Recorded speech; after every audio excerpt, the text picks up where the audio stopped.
आज के क्लास में हम डिस्कस करेंगे वाइब्रेशनल रोटेशनल स्पेक्ट्रोस्कोपी के बारे में। ठीक है, वाइब्रेशनल इतने दूर तक हमने जो पढ़ा था वो था रोटेशनल स्पेक्ट्रोस्कोपी, उसके बाद पढ़ा वाइब्रेशनल स्पेक्ट्रोस्कोपी। आज के क्लास में हम पढ़ेंगे वाइब्रेशनल रोटेशनल स्पेक्ट्रोस्कोपी। देखो, बेसिकली जो हमने इतने दूर तक पढ़ा था थोड़ा कुछ आइडियल केसेस थे, आइडियल केसेस और कुछ रियल केसेस है। देखो, आइडियल केसेस और रियल केसेस दोनों अलग चीज होते हैं। आइडियल केसेस में हम मॉलिक्यूल को कभी कभी कंसिडर कर लेते हैं, कुछ एजम्पशंस ले लेते हैं कि ये सारी चीजें शायद नहीं हो रहे होंगे, या फिर होंगे भी तो भी बहुत ही माइन्यूट और कम हो रहा है, जिसको हम नेग्लिजिबल कंसिडर करके अलग कर सकते हैं। लेकिन जो एक्चुअल केस है, वो सारे एक्चुअल केसेस जो है वो भी हमने कुछ डिस्कस किए थे। तो आज के क्लास में वैसा ही हम एक एक्चुअल केस डिस्कस करेंगे। दैट इज, अगर एक मॉलिक्यूल होता है, वो मॉलिक्यूल जब वाइब्रेट करेगा, वो वाइब्रेट करने के साथ साथ वो मॉलिक्यूल रोटेट भी करेगा। मतलब मॉलिक्यूल कभी सिर्फ वाइब्रेशन, मतलब only pure vibration, only pure rotation, ये सारे हमको मिलते हैं। लेकिन कुछ स्टेट्स ऐसे भी होते हैं जहां पर हम मॉलिक्यूल को वाइब्रेट करते हुए भी देखेंगे। जब वो मॉलिक्यूल वाइब्रेट करेगा तो वो मॉलिक्यूल रोटेट भी करेगा। तो वाइब्रेशनल रोटेशनल स्पेक्ट्रोस्कोपी, इस चीज को हम ऐसा भी लिख सकते हैं, दैट इज वाइब्रेटिंग रोटर।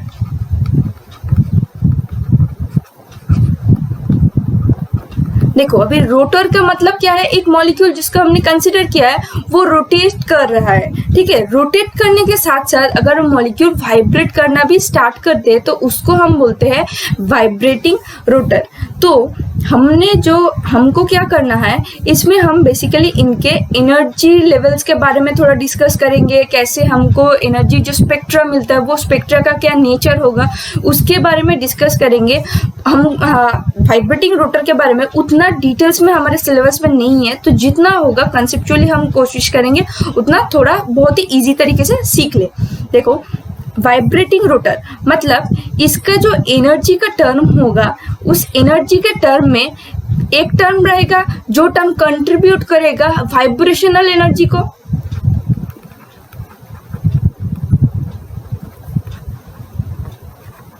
और एक टर्म रहेगा जो टर्म कंट्रीब्यूट करेगा रोटेशनल एनर्जी को।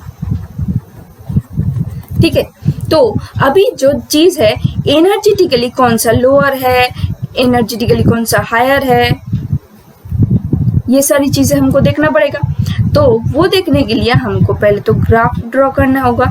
यहाँ पे हम जो ग्राफ को ड्रॉ करेंगे वो कुछ हमारा जो मॉस पोटेंशियल कर्व था उसी के टाइप का होगा।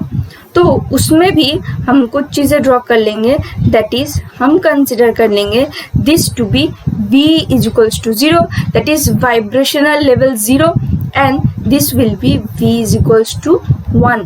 ठीक है, तो ये जो लेवल्स हुआ है वो हमने वाइब्रेशनल लेवल को कंसिडर किया है। तो रोटेशनल लेवल्स क्या है, क्या इनके एनर्जी वाइब्रेशनल एनर्जी से ज्यादा है या फिर कम? देखो, इनिशियली हम अगर बोले तो मॉलिक्यूल को, एक मॉलिक्यूल जब रोटेट करेगा उसका रोटेशन का एक फ्रीक्वेंसी होता है, जो फ्रीक्वेंसी अगर लाइट के जितने हमारे वेव से हमको पता है, that is IR UV microwave, इतने सारे जो जितने सारे रेंज है, इनमें से जिस रेंज के साथ जो लाइट का जो फ्रीक्वेंसी है और मॉलिक्यूल का रोटेशन का जो फ्रीक्वेंसी है वो जब मैच करेगा वही एनर्जी वो मॉलिक्यूल कंज्यूम करता है। तो वहां पे हमने देखा था मॉलिक्यूल जब रोटेट करता है तो वो जो एनर्जी कंज्यूम करता है that is of microwave energy, और जब मॉलिक्यूल वाइब्रेट करता है तो सिमिलरली वाइब्रेशन के टाइम पर मॉलिक्यूल जो एनर्जी कंज्यूम करता है वो है IR, that is infrared reason का एनर्जी।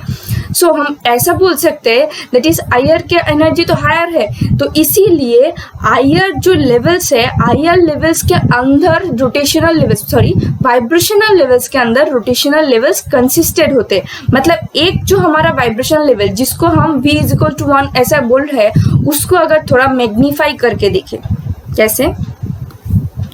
ठीक, यहाँ पर अगर इस चीज को हम थोड़ा मैग्नीफाई करके देखें, इन लेवल्स को,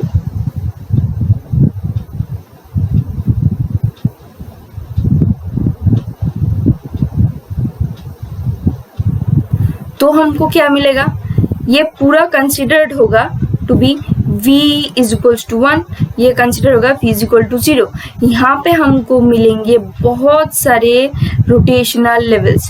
एनर्जेटिकली डायग्राम जो होगा वो हम ऐसे देख पाएंगे, मतलब जो भी है यहाँ पर हमने v equal to 0 v equal to 1 बोला है, तो अगर j के वैल्यूज हम अगर कंसिडर करते हैं दैट इज ये हो जाएगा हमारा j is equal to 0 1 2, okay. Now यहाँ पर j is equal to 0 1 2 3 and so on, मतलब बहुत सारे, एक जो वाइब्रेशन लेवल है उसके अंदर बहुत सारे रोटेशनल लेवल्स कंसिस्ट होते हैं। तो ये सब को कंसिस्ट करके ये हो गया हमारा v इक्वल टू 1 और ये सारे कंसिस्ट करके हमारा हो गया v इक्वल टू 0, ठीक है। ये तो था एनर्जी का जो एक्चुअल डायग्राम होता है वो। हम अभी एनर्जी का जो एक्सप्रेशन है उसको अगर देखें, दैट इज एनर्जी में तो हमने बोल ही लिया, energy will be of vibrational energy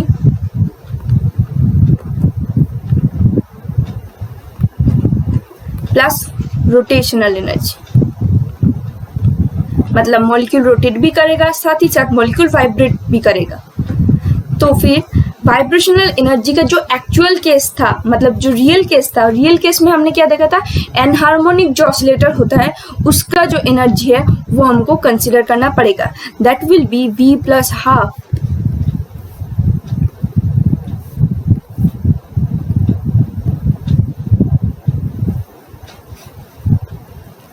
omega E bar minus v plus half whole square omega E bar x e क्या था, एनहार्मोनिसिटी कांस्टेंट। ये हो गया हमारा वाइब्रेशनल एनर्जी।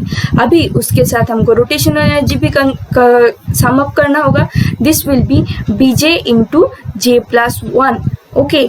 तो रोटेशनल एनर्जी क्या क्या कोई एक्चुअल केसेस है, मतलब जो हमने पढ़ा है अगर वही आइडियल केस और एक्चुअल केस क्या है वो सेम है?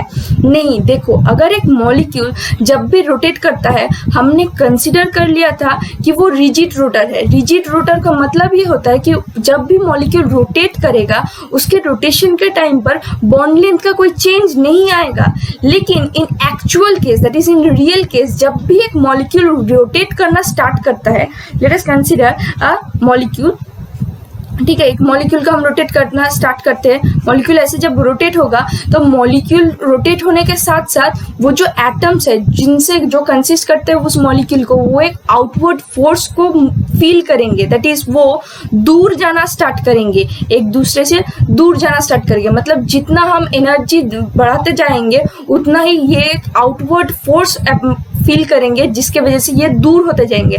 अगर जो दो एटम्स है वो दूर जाना स्टार्ट करेंगे तो जो बॉन्ड लेंथ, पहले इसको अगर हम आर नॉट कंसिडर कर रहे थे, तो जब ये आउटवर्ड फोर्स को फील करेंगे तो इनके बीच का डिस्टेंस भी इंक्रीज हो जाएगा।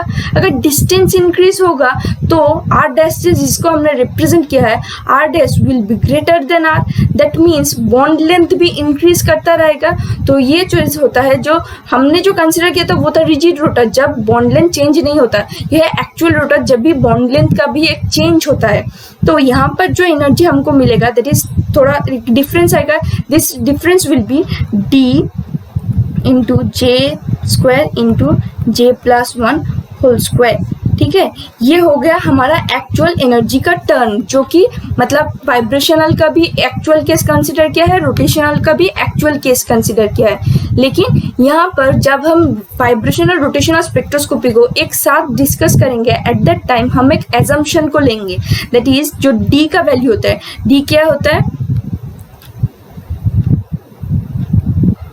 Centrifugal constant.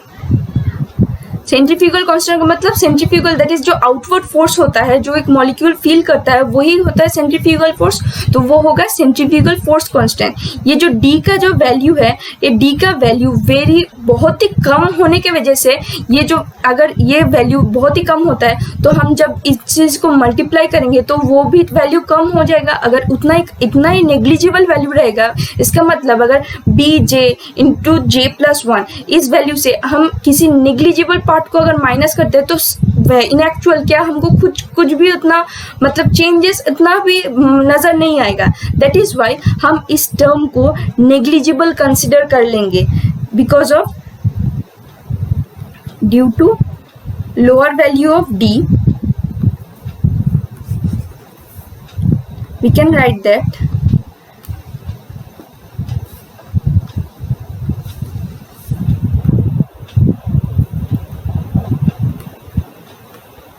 assuming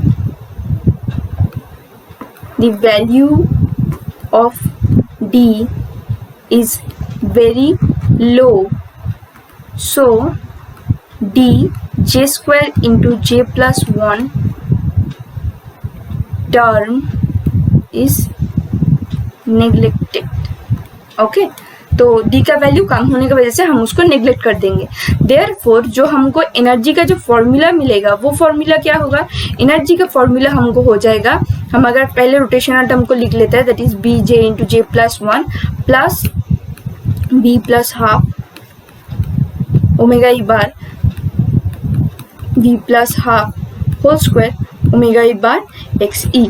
ये हो गया हमारा रोटेशनल प्लस वाइब्रेशनल रोटर का जो एनर्जी का टर्म होता है वो टर्म.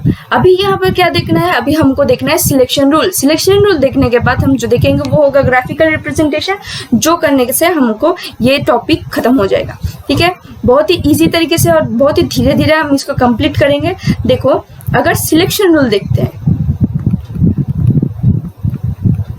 सिलेक्शन रूल में एक रूल होगा वाइब्रेशनल के लिए और एक रूल होगा रोटेशनल के लिए. रोटेशनल के लिए रूल है delta J which will be equals to plus minus 1 and vibrational के लिए रूल होगा delta J will be equals to 0 plus minus 1 plus minus 2 and so on. ऐसा चलता रहेगा. ठीक है, ये हो गया हमारा जो सिलेक्शन रूल है.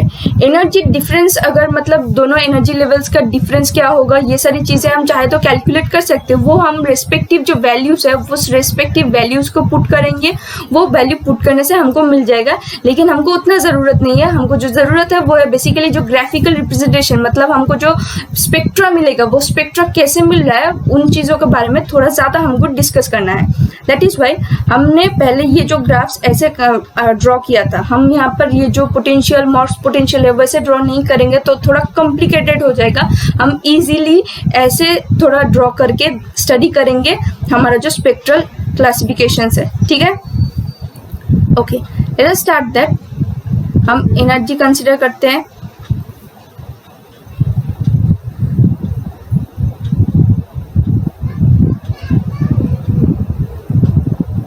हम यहाँ पे कंसिडर कर लेते हैं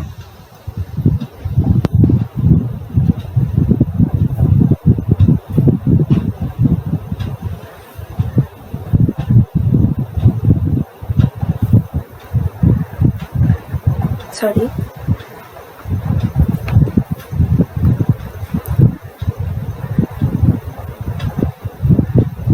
ठीक है, ये हो गया हमारा V इज इक्वल टू 0 का level.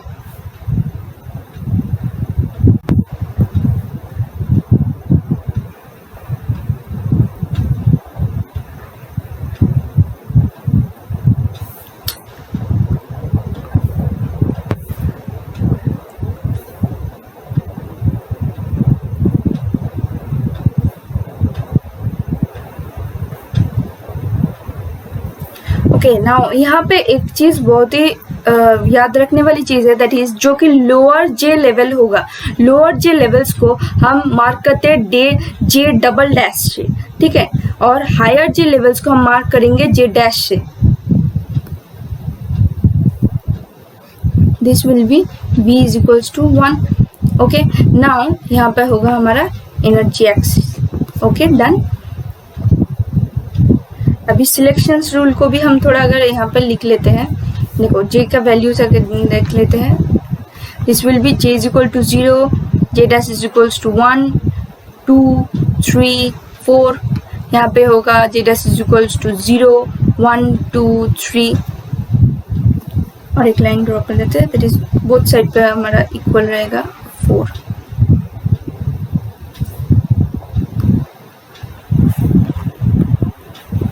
Now have to see the selection rules. Selection rule was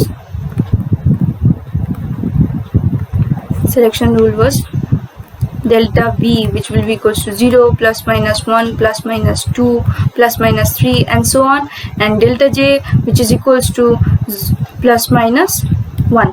ठीक है, तो हम जो स्टडी करने वाले हैं, हम स्टडी करेंगे डायटोमिक मॉलिक्यूल्स के बारे में, ठीक है। डायटोमिक मॉलिक्यूल्स के लिए जो V इक्वल्स टू 0 जो लेवल होता है, V इक्वल टू 0 का मतलब क्या है, हमको जो ट्रांजिशंस होगा उन ट्रांजिशन में हमको देखो, अगर जो पार्टिकल्स है वो तो V इक्वल टू 0 लेवल में प्रेजेंट है, अभी V इक्वल टू 0 लेवल में हमको ये भी देखना पड़ेगा कि वो J के कौन से लेवल में प्रेजेंट है। मतलब ओनली सिर्फ हमने इनिशियली तो कंसिडर कर लिया, that is vibrational lower level V equal to 0 से ट्रांजिशन वाइब्रेशनल का higher level V equal to 1 तक जाएगा। That is the selection rule which is we are considering here is this one, V is equal to delta V will be equals to ±1। इसको हम consider करेंगे, ठीक है। इसको अलग से थोड़ा लिख लेते हैं जो कि सिलेक्शन रूल होगा। अभी जो हम करेंगे वो होगा डायटोमिक मॉलिक्यूल के लिए।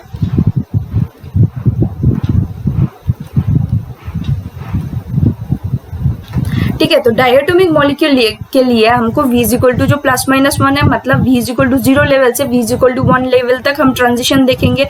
इनमें जो कंसिडर्ड होता है डेल्टा J का जो वैल्यू है, डेल्टा J का वैल्यू भी हमको देखना पड़ेगा। डेल्टा J विल बी ±1 भी होगा, मतलब +1 में भी जाएगा और -1 में भी आएगा। तो वो जो चीज़ है, तो हमको दोनों टाइप का लाइन मिलेंगे। एक बार अगर हम देखें तो जो ट्रांजिशन हो गया, मतलब यहाँ से यहाँ तक अगर ट्रांजिशन होता है तो वो हम क्या बोल सकते हैं, दैट इज ये जो ट्रांजिशन है, ये ट्रांजिशन हुआ है V इक्वल टू 0 से V इक्वल टू 1 तक हुआ है। लेकिन रोटेशनल लेवल में कौन सा चेंज आया है, देखो रोटेशनल लेवल में ये इनिशियली था V equal to J equal to कितना वैल्यू, J इक्वल टू 1 में, उसके बाद ट्रांजिशन हुआ है J डैश इक्वल्स टू 2 में। तो ये जो ट्रांजिशन हुआ है ये कैसे हुआ है, कितना वैल्यू चेंजेस है, उन सब चीज़ों को हमको कंसिडर करना पड़ेगा। दैट इज ये वैल्यू होगा, एक होगा +1 में हम देखेंगे, एक होगा -1 में। V इज इक्वल्स टू 0 और J इज इक्वल टू 0 का जो लेवल है वो हम डायटोमिक मॉलिक्यूल में देख नहीं सकते हैं, ठीक है। तो लेट अस स्टार्ट।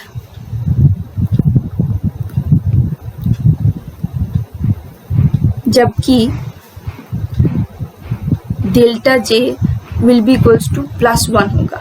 +1 का मतलब क्या है, मतलब delta J dash minus delta J double dash will be +1। तो अगर हमारा पहला molecule J double J is equal to 1 में प्रेजेंट है, ठीक है, सॉरी 0 में प्रेजेंट है, तो वो 0 से 1 तक ट्रांजिशन करेगा। थोड़ा लाइन्स टेढ़ा हो जा रहा है लेकिन थोड़ा कंसिडर कर लो। दैट इज 0 से ट्रांजिशन हुआ है 1 तक, ओके। नाउ अगर कोई मॉलिक्यूल हमारा 1 में प्रेजेंट होगा तो उसका ट्रांजिशन 1 से होगा 2 तक।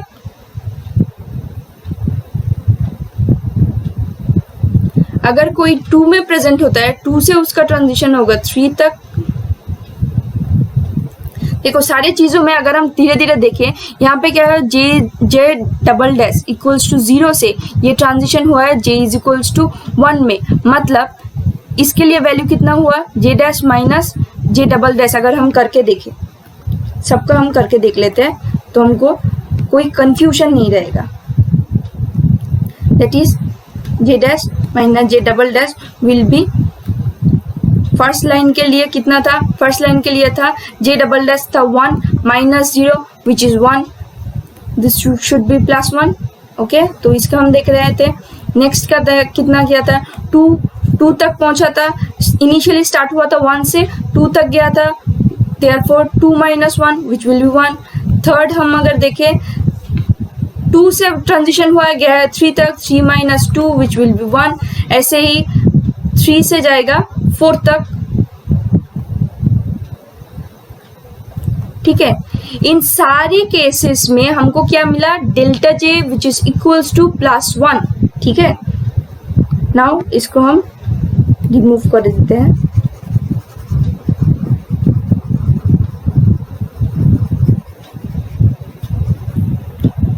नाउ नेक्स्ट विल बी, जहां पर हम देखेंगे, यहाँ पर हम करेंगे delta J which is equals to -1। -1 का क्या मतलब होगा, इसका मतलब ये है delta J dash minus delta J double dash which will be equals to -1, ठीक है। तो फिर हम देखें तो मॉलिक्यूल का ट्रांजिशन हमारा स्टार्ट होगा यहाँ पर 1 से, जाएगा कितने दूर तक, 0 तक। ठीक है, तो देखो यहाँ पर हम करेंगे सेम कैलकुलेशन करके देखेंगे -1 आता है कि नहीं। तो इनिशियल कितना था हमारा, फाइनल में था जे डैश का वैल्यू था 0, 0 -1 से स्टार्ट हुआ था, दिस विल बी -1। सेकेंड हम देखेंगे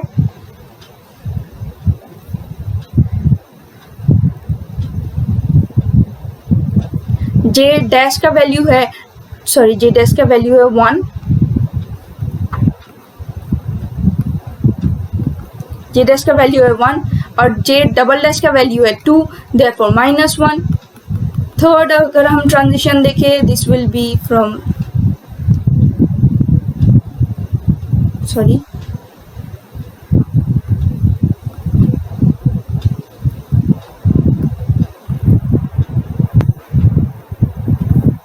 ठीक है, तो यहाँ से अगर हम देखें तो ट्रांजिशन कहाँ से कहाँ तक हुआ है, 3 से लेकर 2 तक हुआ है, मतलब 2 - 3 this will be -1 and fourth one will be from, देखो ट्रांजिशन क्या है 4 से, J इज इक्वल्स टू 4 से लेकर यहाँ पर हायर एनर्जी में 3 तक गया है, that is 3 - 4 this will B 3 - 4, 3 - 4 which is -1। Okay, तो हमने सारे ट्रांजिशन देख लिए, ये सारे के सारे transition J delta J which is equals to -1 के लिए हमको मिल रहा है। देखो यहाँ से एक कंक्लूजन हम ड्रॉ कर सकते हैं, क्या ये सारी चीजें हमको डिफरेंट लाइंस देंगे, मतलब ये सारे ट्रांजिशंस हमको क्या डिफरेंट लाइन शो करेंगे या फिर एक साथ होकर एक ही लाइन शो करेगा। बिकॉज ऑफ इनका सिलेक्शन रूल एक ही है, हम क्या देख सकते हैं यहाँ पर पूरा ये जो हमको लाइंस, ये जो चारों स्पेक्ट्रल लाइंस हमको मिल रहे थे उनका रीजन ये हमारा सिलेक्शन रूल था, that is delta J which is equals to -1 था, और ये सारे जो स्पेक्ट्रल लाइंस है वो हमको मिल रहे थे delta J is equal to +1 के लिए। इसका मतलब हम ये बोल सकते हैं, मतलब ये जो सारे लाइंस है वो एक ही सिलेक्शन रूल की वजह से मिल रहे हैं, तो ये सारे लाइंस एक साथ आकर एक ब्रांच की तरह हमको मिलेंगे। क्या कैसे मिलेगा, एक ब्रांच की तरह हमको दिखने को मिलेगा। मतलब अगर हम स्पेक्ट्रल लाइंस को देखें तो एक ही जगह पर बहुत सारे लाइंस मिलेंगे, मतलब उसको हम अगर जूम आउट करेंगे तो तभी डिफरेंट लाइंस मिलेंगे। ये ऐसे एक लाइन होगा और यहाँ पर एक ऐसे लाइन होगा, तो ये जो ब्रांचिंग, इस चीज को हम बोलते हैं ब्रांचिंग। तो यहाँ पर एक ब्रांच मिला है हमको और यहाँ पर एक ब्रांच मिला है, तो ये जो ब्रांचेस मिल रहे हैं, तो ये ब्रांचेस हमको क्यों मिल रहे हैं, ये ब्रांचेस का रीजन यहाँ पे ये जे का वैल्यू है, कोई और चीज नहीं, ये जे का जो वैल्यू है वही एक्चुअल रीजन है क्यों हमको ब्रांचेस मिल रहे हैं। देखो बोथ केसेस में हमारा जो ट्रांजिशन है दैट इज वाइब्रेशनल लेवल का, अगर हम ट्रांजिशन को कंसिडर करें that is from v is equal to 0 to v is equal to 1 ही हो रहा है, सबके लिए सेम है, लेकिन जो चेंज आ रहा है वो आ रहा है रोटेशनल लेवल्स में। तो इस रोटेशनल लेवल के चेंज की वजह से हमको ब्रांचिंग मिल रहा है। तो ये जो ब्रांचिंग है वो ब्रांचिंग डिपेंड करता है कि जे का वैल्यू कितना हमको प्रोवाइड किया गया है। देयरफॉर हम जे के वैल्यू से एक कंक्लूजन में आ सकते हैं, दैट इज अगर डेल्टा जे का वैल्यू हम ऐसे बोल सकते हैं -2 -1 0 +1 +2। तो फिर ब्रांच क्या, हमको ब्रांच का जो नेम होगा वो क्या होगा, delta J is equal to अगर 0 होता है तो वो ब्रांच होता है क्यू ब्रांच, ठीक है। अगर ये होगा -1 तो होगा पी ब्रांच, +1 तो आर ब्रांच, ये एस ब्रांच और ये ओ ब्रांच, मतलब O P Q R S ऐसे ब्रांचेस हमको मिलेंगे। रूल्स कहाँ है, -2 से लेकर +2 तक दिया गया है। तो हमको यहाँ पर कौन सारे ब्रांचेस मिल रहे हैं, यहाँ पर जो ब्रांच है वो है पी ब्रांच और ये जो ब्रांच है ये है आर ब्रांच, ठीक है। तो फिर लास्ट जो हम कंक्लूजन थिंग देखेंगे, हमने ब्रांचिंग के बारे में तो देख लिया, अभी जो लाइंस हमको मिलेंगे वो लाइंस कहाँ से कहाँ तक हमको मिलेंगे, उनके बीच का डिफरेंस क्या होगा, ये सारी चीज़ें अगर हम थोड़ा देख ले तो कैसे हमको मिलेगा। देखो यहाँ पर हम ड्रॉ कर लेते हैं जो स्पेक्ट्रल लाइंस हमको कैसे मिलेंगे। स्पेक्ट्रल लाइंस में हम बोल सकते हैं यहाँ पे हमको मिल रहा है r इज इक्वल्स टू 0 का लाइन, उसके बाद मिलेगा r इज इक्वल टू 1 का लाइन, उसके बाद r is equal to 2 and then r is equal to 3 and so on. यहाँ पर हमको मिलेगा p is equal to 1, p is equal to 2, p is equal to 3 and p is equals to 4 and so on। तो अभी हम एक चीज बोल सकते हैं कि क्यों मैंने r का जो वैल्यू है 0 से कंसिडर किया और क्यों p का वैल्यू 1 से कंसिडर किया, क्यों दोनों में सेम वैल्यू से हमने नहीं लिखा। देखो जो पहला स्पेक्ट्रल लाइन आ रहा है, हम बेसिकली जहां से ट्रांजिशन स्टार्ट हो रहा है उसी रोटेशनल लेवल को लेकर हम कंसिडर कर रहे हैं। दैट इज जो r ब्रांच हमको मिला है, r ब्रांच में जो पहला ट्रांजिशन हमने देखा था वो देखा था j double dash equals to 0 से जो ट्रांजिशन है g डैश इक्वल्स टू 1 में ट्रांजिशन हो रहा है। दैट इज वाई इनिशिएट कहाँ हो रहा है, ट्रांजिशन इनिशिएट हो रहा है j double dash equals to 0 से। दैट इज वाई जो r का जो पहला लाइन हमको मिलेगा वो r हम लिखेंगे r 0 से, उसके बाद का लाइन होगा r इज इक्वल टू 1 में, next line r is equal to 1 में, ऐसा सो ऑन चलता रहेगा। तो अभी ये जो लाइन्स है इनके बीच का डिफरेंस कितना होगा, इनके बीच का डिफरेंस होगा 2b करके। All lines will be equispaced and the difference will be 2b. Same goes for the P branch, that is initiate line first initiate कहाँ से हो रहा है, j double dash equals to 1 से 0 तक, उसके बाद 2 से 1 तक, 3 से 2 तक, ऐसे जाएगा। दैट इज वाई इनके बीच का डिफरेंस भी होगा हमारा लाइन्स भी इक्विस्पेस्ड है, दैट इज डिफरेंस है 2b करके। तो फिर हम अगर ये क्वेश्चन पूछे तो ये जो p इज इक्वल्स टू 1 है, देखो p इज इक्वल टू 1 है और r इज इक्वल r 0 है, तो इन दोनों के बीच का डिफरेंस क्या होगा, क्योंकि इनके बीच जो स्पेक्ट्रल लाइन्स है हमें जब भी मिलेंगे, देखो एक मॉलिक्यूल का अगर हम ट्रांजिट करेंगे, जब भी हमको j इज इक्वल टू +1 का मिलेगा तब तो -1 का भी मिलेगा।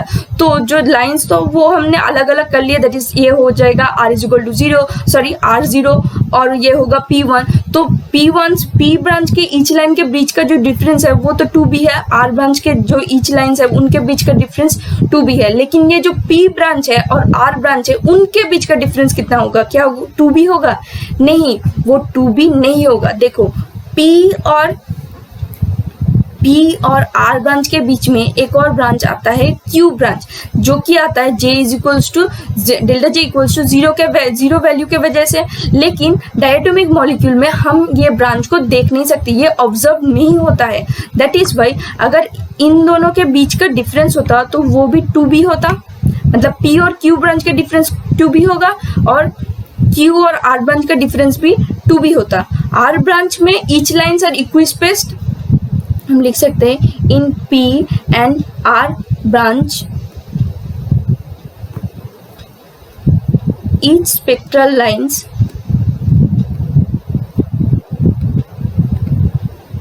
are equispaced and the spacing is 2b, but the spacing between P and R branch is 4b। कैसे हुआ 4b? सॉरी, देखो 4b कैसे हुआ, बिकॉज यहाँ पे हमको एक इमेजिनरी अगर हम एक चीज ले लेते हैं, दैट इज ये अगर हमारा Q ब्रांच होता, P और Q का डिफरेंस होता 2b और Q और R का डिफरेंस होता 2b, तो अभी तो ये R ब्रांच प्रेजेंट नहीं है। तो R ब्रांच प्रेजेंट नहीं होने की वजह से जो P ब्रांच है और Q ब्रांच तो प्रेजेंट नहीं है, तो दैट इज वाई जो P ब्रांच है और जो R ब्रांच है उनके बीच का डिफरेंस, अगर हम ये इन दोनों के बीच का डिफरेंस को सम अप कर देते हैं तो हमको मिल जाएगा, दैट इज P और R ब्रांच के बीच का जो डिफरेंस है वो होगा हमारा 2b plus 2b, that is 4b।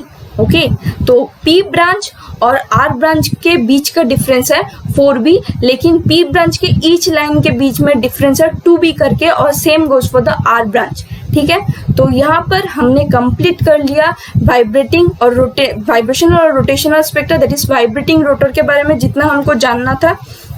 Next class में हम रमन स्पेक्ट्रोस्कोपी स्टार्ट करेंगे। Thank you for today's class.